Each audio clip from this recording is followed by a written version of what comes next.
आज अपना जो चैप्टर चलेगा, चैप्टर का नाम है कंप्यूटर फंडामेंटल या fundamentals of computer.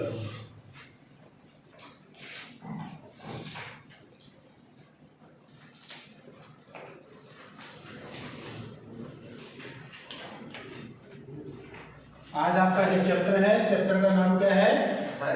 Computer fundamental या फंडामेंटल्स ऑफ कंप्यूटर, ठीक है, जिसमें हम सीखेंगे कंप्यूटर का व्यवहारिक ज्ञान या कंप्यूटर क्या होता है, कंप्यूटर की परिभाषा क्या है, कंप्यूटर की हिस्ट्री क्या है, कंप्यूटर की बायोग्राफी क्या है, ठीक है, कंप्यूटर किस हिसाब से काम करता है, ठीक है, कंप्यूटर में पार्ट्स कौन कौन से लगे हुए हैं, ठीक है, कौन सा पार्ट किस नाम से जाना जाता है और वो काम कैसे करता है, उस सभी चीजों के बारे में हम सीखेंगे कंप्यूटर फंडामेंटल या फंडामेंटल ऑफ कंप्यूटर। तो इसके अंदर जो टॉपिक्स हम सीखेंगे उनको टॉपिक्स को पहले मैं लिख देता हूं, जिससे कि बाद में अपने ध्यान में रहे कि कौन सा टॉपिक हमने क्लियर कर लिया और कौन सा अपने पेंडिंग है, ठीक है। तो सबसे पहला जो टॉपिक चलेगा इसमें वो है अपना इंट्रोडक्शन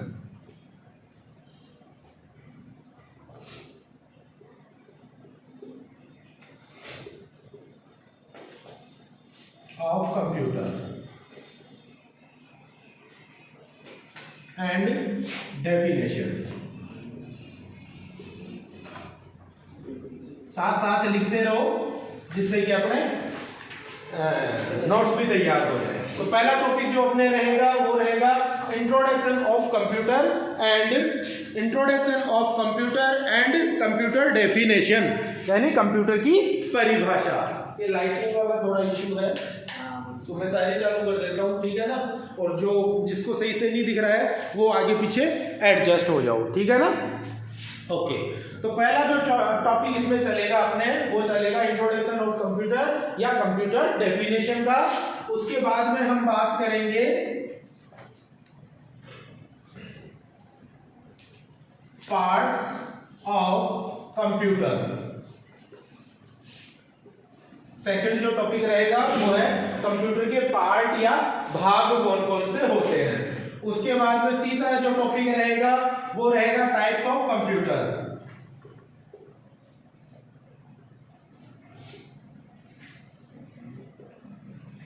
चौथा जो टॉपिक रहेगा, टॉपिक का नाम है input devices. Next topic output devices, ये साथ में लिख देता हूं इसे, input devices and output devices.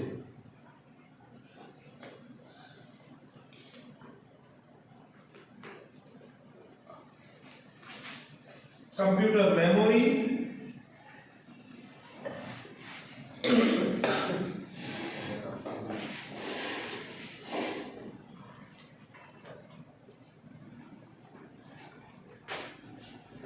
And computer generations.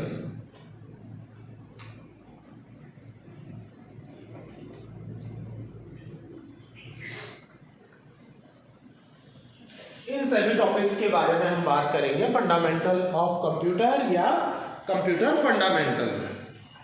तो सबसे पहले इनको नोट डाउन कर लो। अब यहाँ जो आप लोग चैप्टर पढ़ रहे हो उसका आपको फायदा मिलेगा कहाँ कहाँ आप जो भी वैकेंसीज की तैयारी कर रहे हो या करते हो उसमें कंप्यूटर के जो भी चैप्टर्स आते हैं, टॉपिक्स आते हैं और क्वेश्चंस आते हैं, वो क्वेश्चंस मैं आपको यहाँ पे क्लियर करा दूंगा, ठीक है ना। मेरे हिसाब से जैसे 20 से 30 क्वेश्चन आजकल सभी राजस्थान गवर्नमेंट के एग्जाम्स में आते हैं, तो अगर 30 क्वेश्चन है ना तो उनमें से 25 क्वेश्चन आराम से हम यहाँ पे क्लियर कर लेंगे अगर प्रॉपर वे में आप क्लासेस लोगे और पढ़ोगे तो, ठीक है। बाकी टाइम पास करोगे तो कुछ नहीं आना है, समझ रहे हो ना। हाँ, आपकी राजस्थान पुलिस की रीट की हुई, ठीक है, अभी कंप्यूटर अनुदेशक की आ रही है, उसमें तो खैर एलिजिबल नहीं हो आप लोग, ठीक है। इसके अलावा जो अपने एसएससी वाली है, एसएससी वाली एग्जाम्स में भी ये सारी चीजें पूछते हैं जो यहाँ सीख के चलोगे आप लोग अगले 6 महीने के अंदर, ठीक है। तो प्रॉपर वे में नोट्स बनाना एक एक, ठीक है, और प्रॉपर वे में पढ़ना। कहीं समस्या आए वो मेरे को पूछ लेना। दोबारा रिवाइज कर देता हूं क्या क्या चीजें पढ़ के चलेंगे। Introduction of computer and computer definition, parts of computer, computer के भाग, टाइप्स ऑफ कंप्यूटर, कंप्यूटर के प्रकार, इनपुट डिवाइसेस, आउटपुट डिवाइसेस और मेमोरी के बारे में जानेंगे, और कंप्यूटर की जो जनरेशंस हैं, पीढ़ियां हैं, उनके बारे में हम इसमें सीख के चलेंगे कि भाई कंप्यूटर क्या है। यहाँ पे आपका कंप्यूटर का पूरा फंडामेंटल क्लियर हो जाएगा। ठीक है, तो आज अपना जो फर्स्ट टॉपिक है, फर्स्ट टॉपिक के बारे में बात करते हैं, इंट्रोडक्शन ऑफ कंप्यूटर। कंप्यूटर क्या है?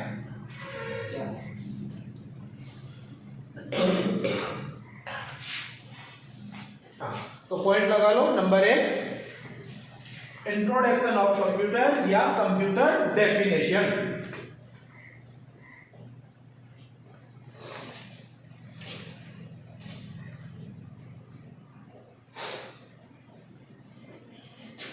हाँ, सबसे पहले समझो, देखो कंप्यूटर जो है, कंप्यूटर की जो उत्पत्ति हुई है वो मेरे हिसाब से या बुक्स में जैसे बता रखा है उस हिसाब से चाइना में हुई थी। कहाँ हुई थी कंप्यूटर की उत्पत्ति? चाइना में हुई थी। और इसका जो नाम है वो पड़ा, जो कंप्यूटर का नेम है, कंप्यूटर का नाम क्या है कंप्यूटर का? कंप्यूटर ही है, COMPUTER। ये जो शब्द है, ये शब्द आया है ग्रीक भाषा से। कहां से आया है?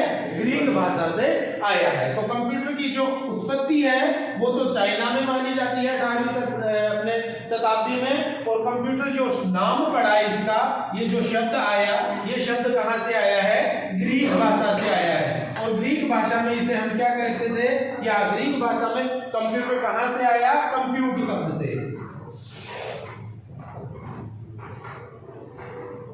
कहां से आया? कंप्यूट शब्द से। ग्रीक भाषा में एक शब्द है कंप्यूट, जिसका अर्थ होता है गणना करना।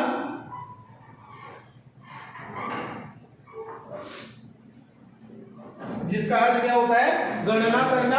और वहां से अपना जो कंप्यूटर है, वहां से वो शब्द आया है कंप्यूटर शब्द। ठीक है, तो यहाँ थोड़ा सा ध्यान ये रखना है, कंप्यूटर जो है उसकी उत्पत्ति चाइना में बताई गई है, और कंप्यूटर जो शब्द आया है वो ग्रीक भाषा के कंप्यूटर शब्द से आया है, और जिसका अर्थ होता है गणना करना या गणना करने वाला यंत्र या गणक, हम उसे कह सकते हैं। तो ये चीज आपको ध्यान रखनी है, तो नोट डाउन करो इसे। कंप्यूटर शब्द की उत्पत्ति, कंप्यूटर शब्द की उत्पत्ति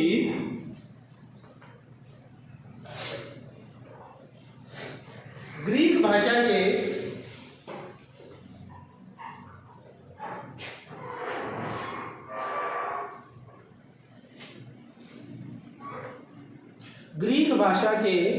कंप्यूट शब्द से हुई है। कंप्यूट, COMPUTE, कंप्यूट शब्द से हुई है, जिसका अर्थ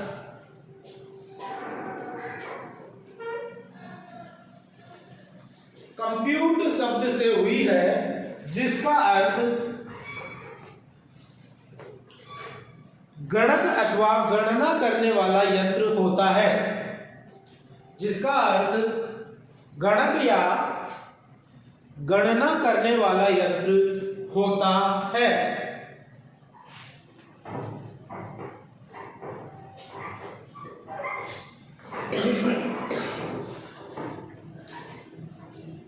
कंप्यूटर का आविष्कारक या कंप्यूटर की उत्पत्ति, कंप्यूटर की उत्पत्ति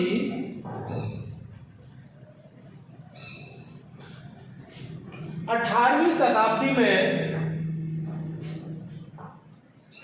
कंप्यूटर की उत्पत्ति 18वीं शताब्दी में चाइना में मानी जाती है। कंप्यूटर की उत्पत्ति 18वीं शताब्दी में चाइना में मानी जाती है। ये तो बात हो गई कंप्यूटर क्या है, कहाँ है, सॉरी कंप्यूटर जो है वो आया कहाँ से है और उसका आविष्कार कहाँ हुआ या उत्पत्ति कहाँ हुई, और उसका शब्द कंप्यूटर जो शब्द है वो शब्द कहाँ से आया। इसके बाद में हम बात करते हैं कि भाई कंप्यूटर जो है वो आ तो गया मगर इसका काम क्या है या इसकी परिभाषा क्या है, उसके बारे में हम बात करते हैं। तो जो कंप्यूटर है, नाम बोला मैंने कंप्यूट, और कंप्यूट का मतलब मैं क्या बता रहा हूं, गणक या गणना करने वाला यंत्र। गणक क्या बोल रहा हूं मैं, गणक या गणना करने वाला यंत्र। मगर आज हम बात करें तो क्या कंप्यूटर को हम गणना करने के लिए काम में लेते हैं, नहीं, ठीक है। गणना अगर करनी है, आपके पास मोबाइल पड़ा है, उसमें कैलकुलेटर खोल लो, या 10 20 50 रुपए में क्या आ जाता है, कैलकुलेटर डिवाइस आ जाती है, और उसमें आप आराम से कैलकुलेशन या गणनाएं कर सकते हो। उसके लिए 20-30 हजार का कंप्यूटर थोड़ी खरीदेंगे हम, नहीं खरीदेंगे ना। तो यहाँ ये डेफिनेशन अब बिल्कुल गलत हो जाती है। आज हम बात करें तो आज के लिए ये डेफिनेशन बिल्कुल भी परफेक्ट नहीं बैठती है। कौन सी, कि कंप्यूटर एक गणना करने वाला यंत्र है, और ये बात सही भी है, ठीक है। तो ऐसे में हम एक नई डेफिनेशन लिखते हैं कि कंप्यूटर गणक ही नहीं है, ठीक है, गणक के अलावा एक मल्टीपर्पज मशीन है। क्या है, मल्टीपर्पज। कौन सी मशीन है, मल्टीपर्पज मशीन या बहुउद्देश्य मशीन है, जिसका कोई एक उद्देश्य नहीं है, बहुत सारे उद्देश्य हैं। आज जैसे यहाँ हम पढ़ रहे हैं, अपने किस उद्देश्य में आ रहा है, एजुकेशन सेक्टर में काम आ गया, ठीक है। ऑफिस में जाओगे, प्रोफेशनली आप वहां पे काम में लोगे, ठीक है। अकाउंटिंग का सेक्टर अपना अलग हो गया, विज्ञान या साइंस का सेक्टर अपना अलग हो गया, यानी हर विभाग में, हर सेक्टर में जो अपना कंप्यूटर डिवाइस है उसका क्या है, एक अलग रोल है, ठीक है, या अलग काम है। यहाँ आप टाइपिंग सीख रहे हो, ठीक है, आपके पास मोबाइल डिवाइस है, ठीक है ना, स्मार्टफोन सबके पास है। स्मार्टफोन क्या है, आपका पर्सनल कंप्यूटर है। क्या है, पर्सनल, जो गैजेट है कंप्यूटर ही है। मोबाइल क्या है आपका, आज के दिन जो स्मार्टफोन्स आ रहे हैं वो कंप्लीटली कंप्यूटर है। क्या है, कंप्यूटर। लैपटॉप भी तो कंप्यूटर ही है, ठीक है। ये पर्सनल कंप्यूटर की कैटेगरी में आते हैं, जिसे हम पर्सनली यूज करते हैं। तो अब जैसे मोबाइल है आप लोगों के पास, तो मोबाइल में ओनली कॉलिंग का काम थोड़ी हो रहा है, मल्टीमीडिया का भी पूरा काम करके चल रहे हो, ठीक है। कई जो ऑफिस वगैरह में काम कर रहे हो, ऑफिशियल वर्क भी अपना मोबाइल पे करके चलते हैं, मेल्स वगैरह अपन देखते हैं, खोलते हैं, ओपन करते हैं, मेल्स वगैरह लिखते हैं, ठीक है ना।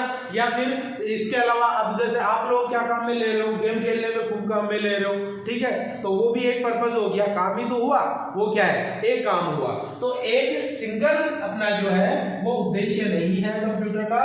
कंप्यूटर एक मल्टीपर्पज मशीन है या बहुउद्देश्य मशीन है, जो सेक्टर वाइज अलग अलग जगह काम में आ रही है। एजुकेशन सेक्टर हो गया, फाइनेंस सेक्टर हो गया, ठीक है, साइंस का अपना अलग सेक्टर हो गया है, ठीक है, बैंकिंग का अपना एक अलग सेक्टर हो गया है, गेमिंग का अपना एक अलग सेक्टर हो गया है, ठीक है। तो यहाँ पे आपको ध्यान रखना है, कंप्यूटर एक गणना करने वाला यंत्र नहीं है, एक मल्टीपर्पज डिवाइस है या बहुउद्देश्य मशीन है। तो इसे नोट डाउन कर लें अपन। ओके, पैराग्राफ चेंज करो और लिखना स्टार्ट करो।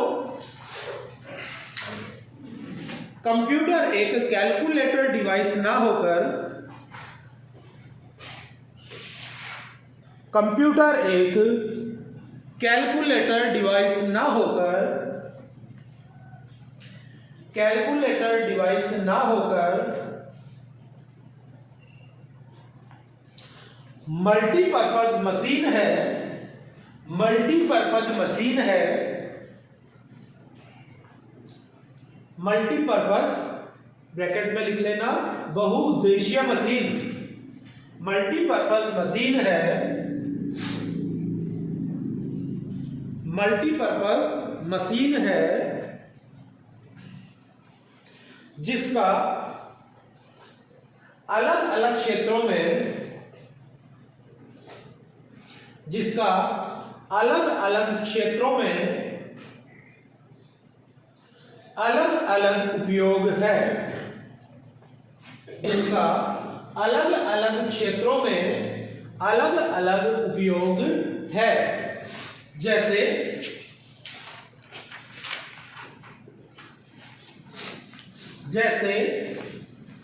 एजुकेशन, गेमिंग, बैंकिंग,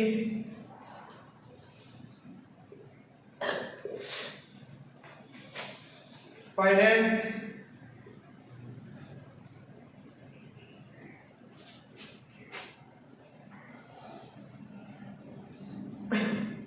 मल्टीमीडिया,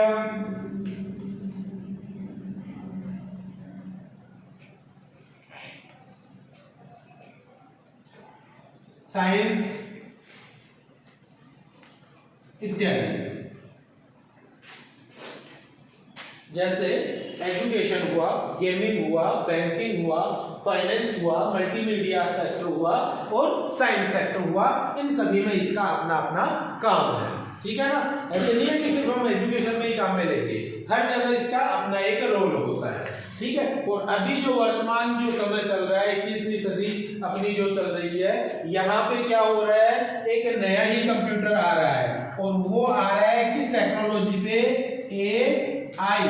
किस टेक्नोलॉजी पे आ रहा है, AI। AI का मतलब होता है आर्टिफिशियल इंटेलिजेंस। आर्टिफिशियल इंटेलिजेंस यानी कि कंप्यूटर में बौद्धिक क्षमता बढ़ाई जा रही है, कंप्यूटर में बौद्धिक क्षमता बढ़ाई जा रही है। जैसे हम देख रहे हैं आजकल वो बोलने वाला डिवाइस चल रहा है, क्या बोलते हैं उसको, हेलो गूगल वाला आता है एक तो, और एक और सा आता है एलेक्सा वाला आता है। बोलते हैं ना, एलेक्सा गाने चलाओ तो एलेक्सा गाने चला देती है, एलेक्सा लाइट जलाओ तो वो लाइट जला देती है, एसी कम करो तो वो एसी कम कर देती है। तो वो क्या है, आपकी AI है। AI मींस आर्टिफिशियल इंटेलिजेंस, यानी बौद्धिक क्षमता कंप्यूटर में बढ़ाई जा रही है। समझ गए, तो ये चीज भी आपको ध्यान में रखनी है। जैसे रोबोटिक्स वगैरह आ रही है, रोबोटिक्स AI पे काम करते हैं। ठीक है, रोबोटिक्स टेक्नोलॉजी है भाई, कंपनियां हैं, बड़ी बड़ी मैन्युफैक्चरिंग कंपनियां हैं। ठीक है, तो वहाँ रोबोट से काम होता है टोटली। ठीक है, जापान में हम देख रहे हैं कि रोबोट्स क्या कर रहे हैं, खाना परोस रहे हैं, परोसते हैं कि नहीं परोस रहे हैं। ठीक है, तो वो क्या है, सारी टेक्नोलॉजी किसमें आती है, AI टेक्नोलॉजी के अंतर्गत आती है। AI मींस आर्टिफिशियल इंटेलिजेंस के अंतर्गत ये सारी चीजें आएंगी। तो ये तो बात हो गई कंप्यूटर का परिचय और कंप्यूटर की परिभाषा। कंप्यूटर क्या है, कहां से आया और उसकी परिभाषा क्या होनी चाहिए, उसके बारे में हमने बात कर ली है। इसके बाद में नेक्स्ट पॉइंट आपको लगाना है, इसमें कोई समस्या है तो पूछो।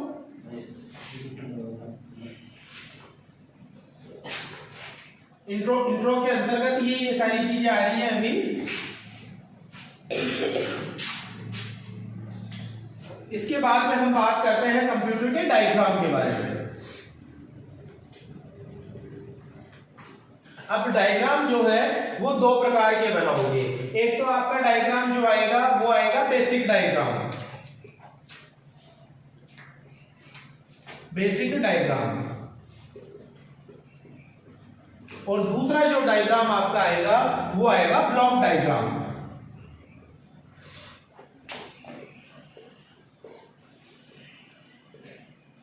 ये दो डायग्राम आपके आते हैं। बेसिक डायग्राम तो आप लोग समझते होंगे।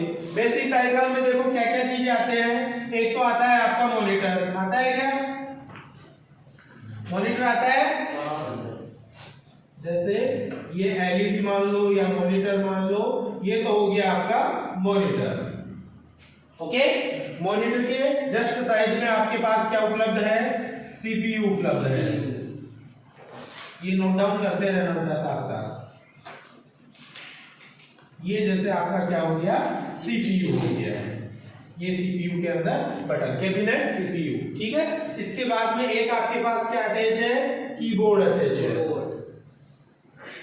ये जैसे आपका कीबोर्ड आ गया। ठीक है, आधा टेढ़ा हो गया, आप लोग थोड़ा बढ़िया से बना लेना। ठीक है, और इसके साथ एक डिवाइस और अटैच है, चूहा या माउस। ठीक है, ये माउस हो गया। तो ये तो आपका बेसिक डायग्राम हो गया, जिसमें ये क्या है आपका मॉनिटर, ये आपका क्या है कीबोर्ड,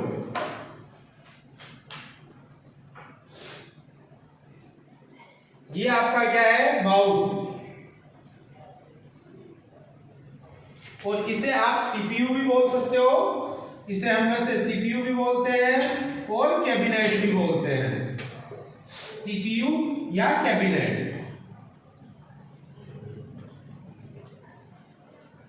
सीपीयू या कैबिनेट। ये 4 डिवाइसेस कंपलसरी अपने कंप्यूटर में होनी चाहिए, ये ऐसा कंपलसरी है। इसके अलावा आप प्रिंटर जोड़ लेते हो, ठीक है, और स्पीकर वगैरह जोड़ लेते हो, ठीक है, इंटरनेट के लिए मॉडेम अटैच कर लेते हो, तो वो अपनी एक्स्ट्रा डिवाइसेस हैं। कम से कम मिनिमम आपके सामने जो रिक्वायरमेंट है आज के लिए हम बात करें तो ये 4 रिक्वायरमेंट अपनी आती है, और ये सभी किससे जुड़े हुए रहते हैं? सीपीयू से जुड़े हुए रहते हैं। माउस भी सीपीयू से जुड़ा हुआ है, कीबोर्ड सीपीयू से जुड़ा हुआ है, मॉनिटर सीपीयू से जुड़ा हुआ है। तो ये तो आपका आ गया बेसिक डायग्राम, जिसके बारे में आप सभी जानते हो। अब दूसरा डायग्राम जो है उस डायग्राम की बात करते हैं, जिसे हम किस नाम से जानते हैं? ब्लॉक डायग्राम के नाम से जानते हैं। एक बार नोट डाउन कर लो इसे, या बाद में बना लेना, ये तो छोटा मोटा है, आप बाद में भी बना सकते हो, ठीक है ना। अपने को आना चाहिए कौन सा? ब्लॉक डायग्राम आना चाहिए। ब्लॉक डायग्राम का मतलब है रेखा चित्र, कंप्यूटर का रेखा चित्र, रेखा चित्र।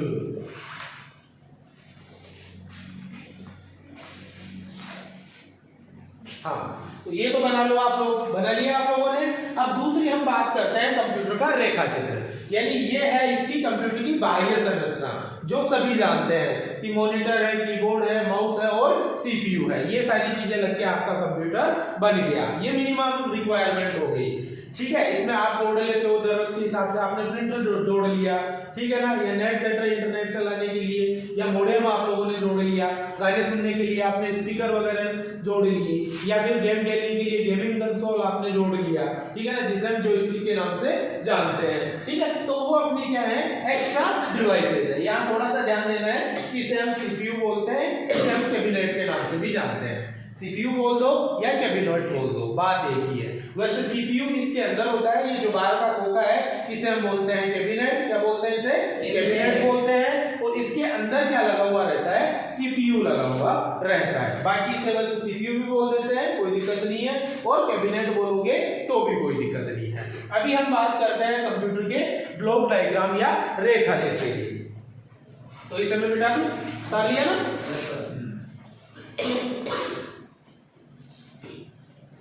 ठीक है, अब ये जो ब्लॉक डायग्राम है, ये ब्लॉक डायग्राम में थोड़ा बड़ा बनाऊंगा, आप लोगों को भी थोड़ा ठीक से खाली जगह में बनाना, ठीक है ना। ऐसे नहीं कि कोई छोटा सा उछेड़ दो कहीं पे, ठीक है। हाँ, block diagram of computer,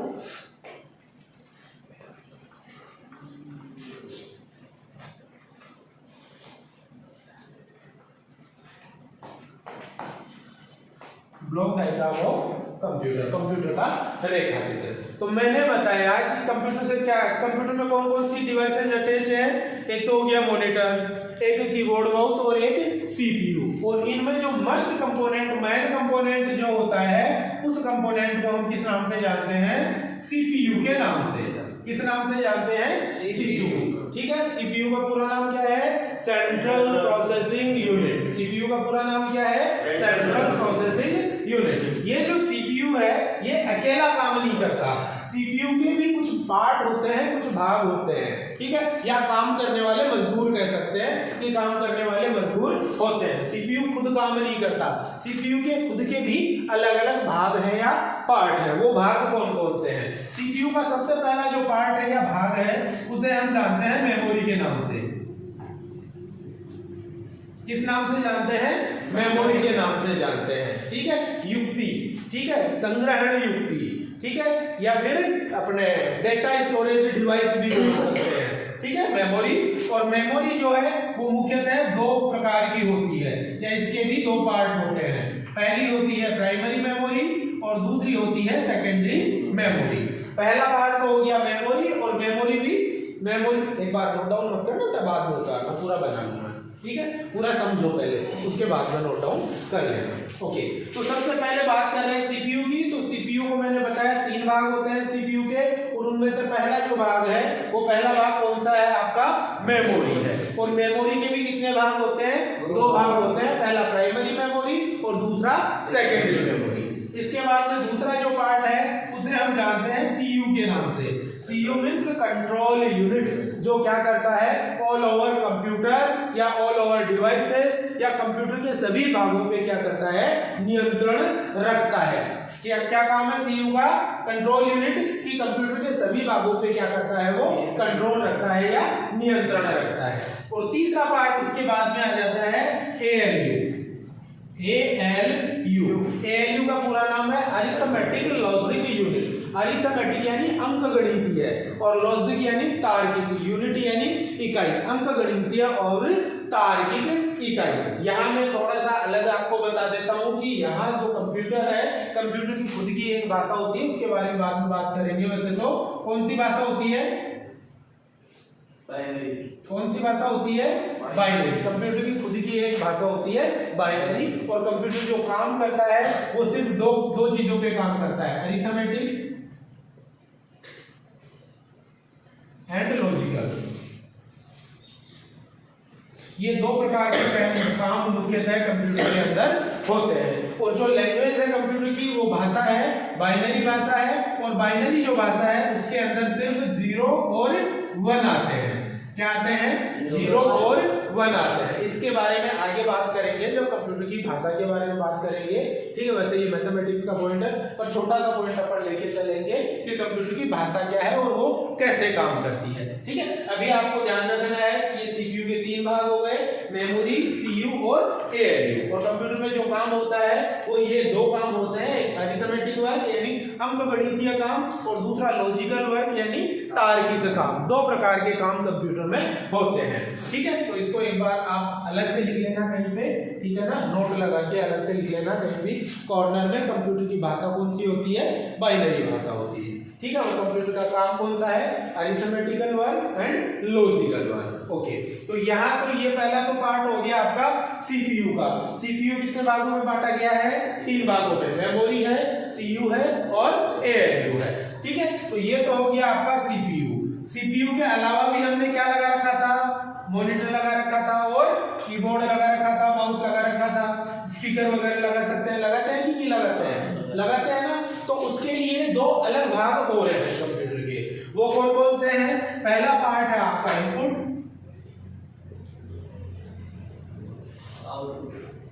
very good. और दूसरा कौन सा है? आउटपुट।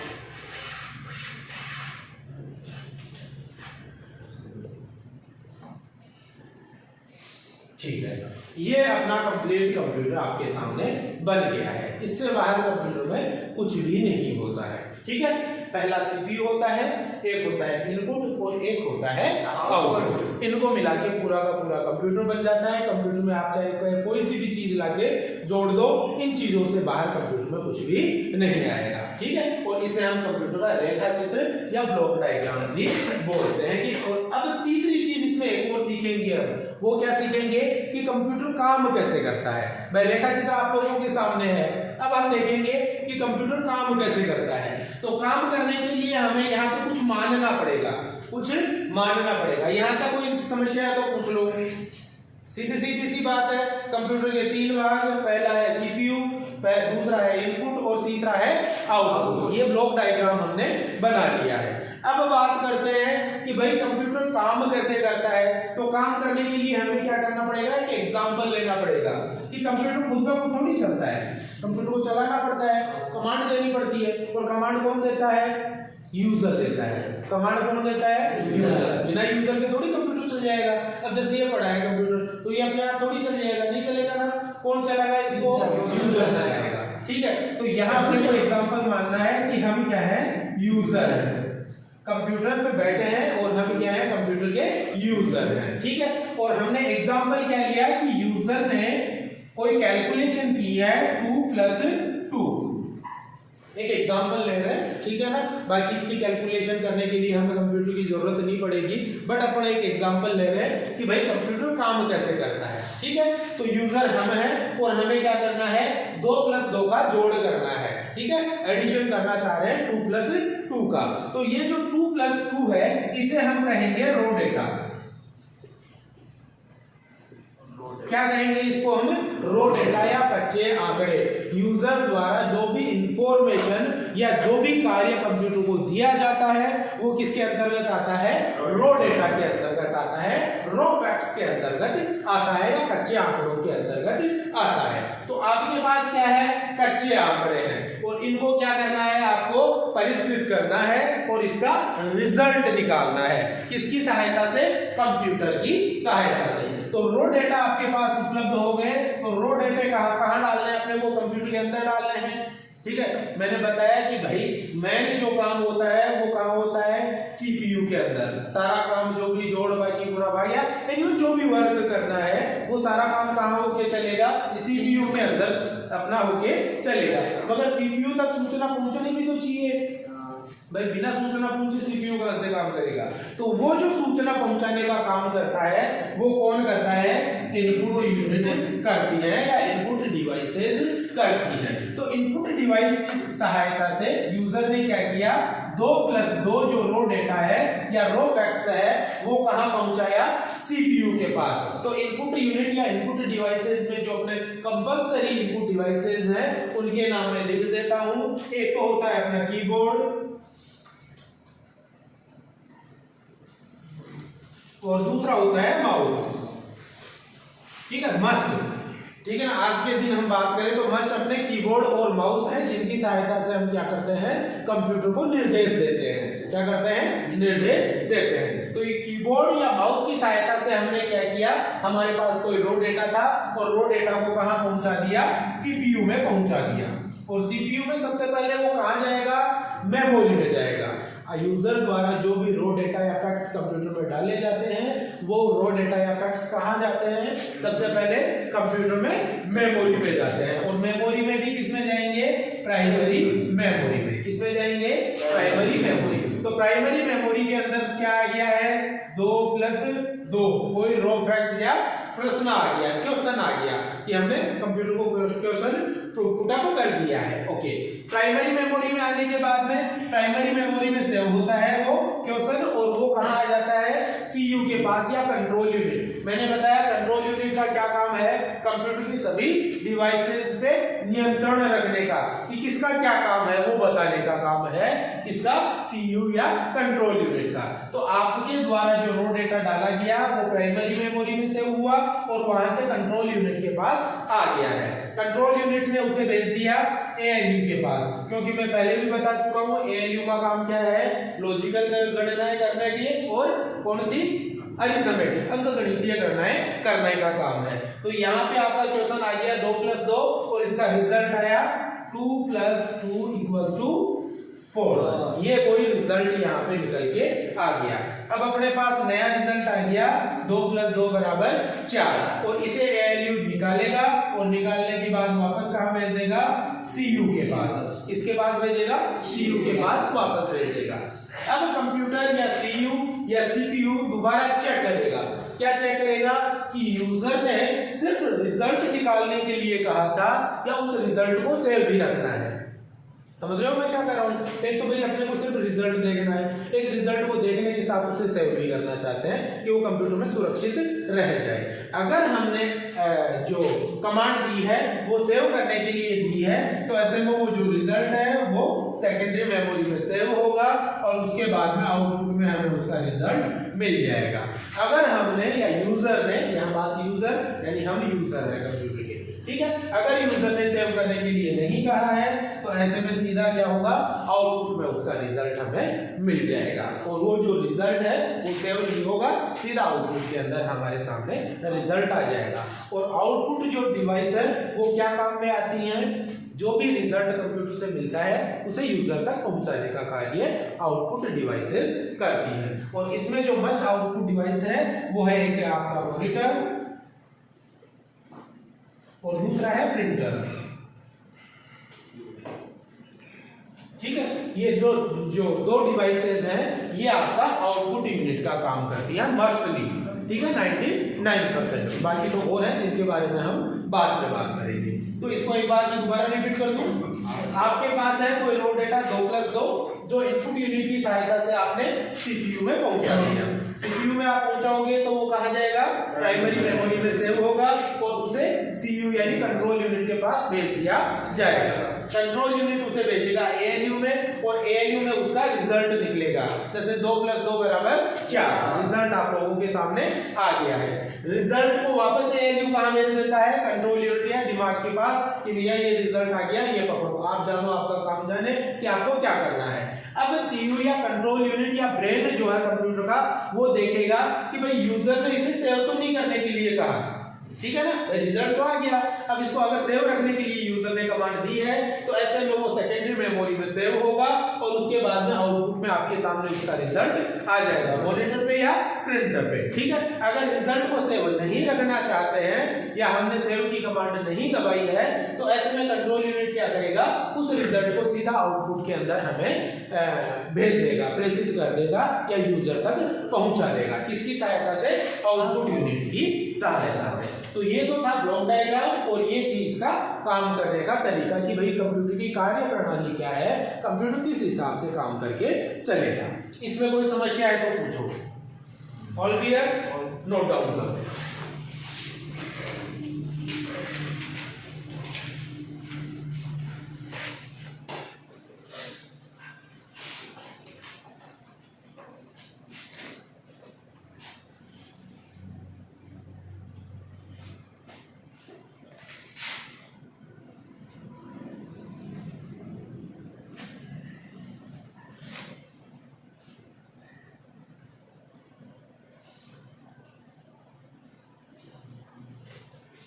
ठीक है, अब ये जो शॉर्टकट्स हैं इनके नाम में लिख देता हूं या ऊपर लिख दूं क्या मिटा के,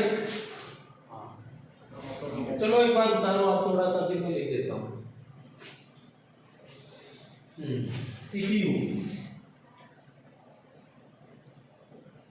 CPU का पूरा नाम सेंट्रल प्रोसेसिंग यूनिट।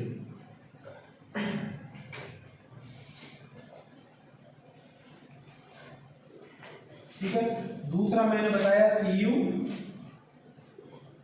CU का पूरा नाम control unit.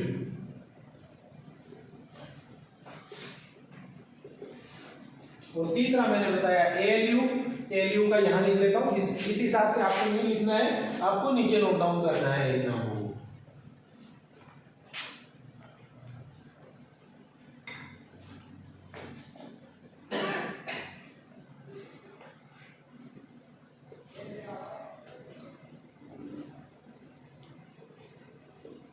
Arithmetic logic unit. और यहां मैंने लिखा है PM और SM, ठीक है। PM for primary memory, SM for secondary memory.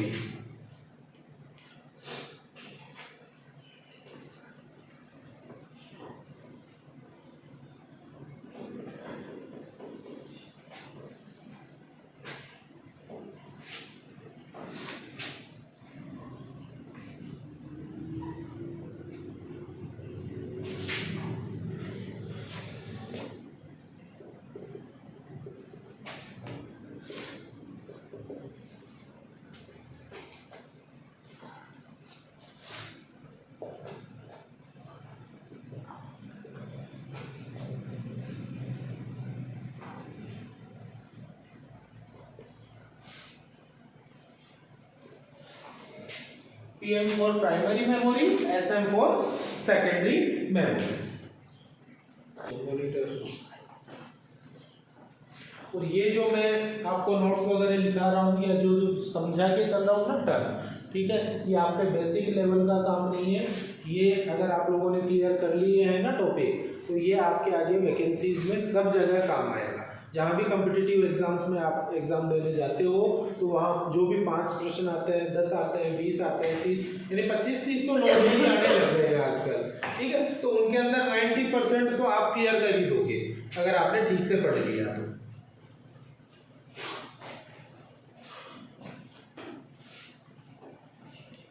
तो बाकी 6 महीने आप लोगों के पास, ठीक है, अगर अच्छे से पढ़ जाओगे तो भी ठीक है, नहीं पढ़ोगे तो आप लोगों की समस्या है, ठीक है ना। हमारा काम है पढ़ाने का, हम पढ़ा के फ्री हो जाएंगे। हाँ पूछो, हम क्लियर कराएंगे। ALU arithmetic logic unit, ALU arithmetic logic unit. ठीक है, इनको नीचे लिखना एक साथ। पहला लिख लेना CPU central processing unit, CU control unit, ALU arithmetic logic unit, PM primary memory और SM सेकेंडरी मेमोरी।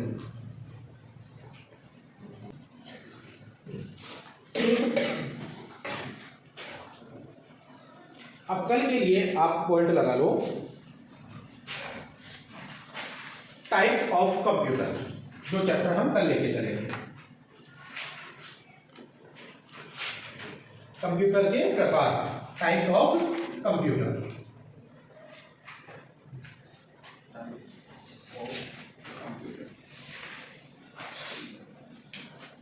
कल के लिए टॉपिक है टाइप्स ऑफ कंप्यूटर।